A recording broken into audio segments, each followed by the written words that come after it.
So we are here at the Walters Art Museum in Baltimore, Maryland, looking at a magnificent marble Roman copy of a Greek sculpture in the round of a graceful, confident yet wounded Amazon warrior that dates back to 400 to 440 BC.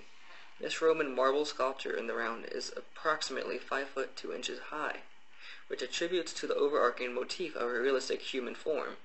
This sculpture was entered into the Amazon Sculpture Contest in 440 BC at the Temple of Artemis in Ephesus, where the sculptor Chrysalis received third place for his copy of this sculpture. Also contributing to this realistic nature of the Amazon is the masterfully crafted flowing garment draped across her body, which allows the viewer an accurate depiction of the average human body. Her body is not as toned as the Greeks' ideal perception of what a human body should look like. The garment being a knee-length traditional Greek attire, despite being made of rigid marble, which appears to be flowing and immovable, while having raised and lowered areas that allow light to cast shadows onto areas of the sculpture that gives a greater sense of depth and sense of movement. Also, this garment is torn on the right side, showing that the warrior is wounded, but yet she is still standing up against a stump where her shield is resting against her lower left calf. Contributing to the sense of movement is also the relaxed yet confident contrapposto that the sculpture rests in. In this sculpture, most of the weight is focused on the front left leg, which is not bent, while the back leg seems to be trailing behind the other and bearing little to no weight. The shield leaning against her left leg and her right leg being bent provides balance to the sculpture as a whole.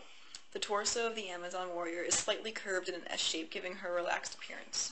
The Amazons belong to the mythological realm in which they are a fierce female warriors race that superseded the average human perception, as so did another piece of artwork by a well-known sculptor named Polykleitos.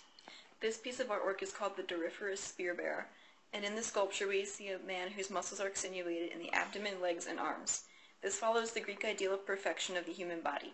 The spear bearer is also in a contrapposto position to seem like he is relaxed and confident with a sense of movement. However, the magnificent female Amazon warrior does not have the same definition of muscle tone as a spear bearer. Amazon warriors were enemies of the Greeks, so the Greeks did not want to portray them as civilized people, more as barbarian race, which is most likely why the garment is ripped and the muscle tone is not defined.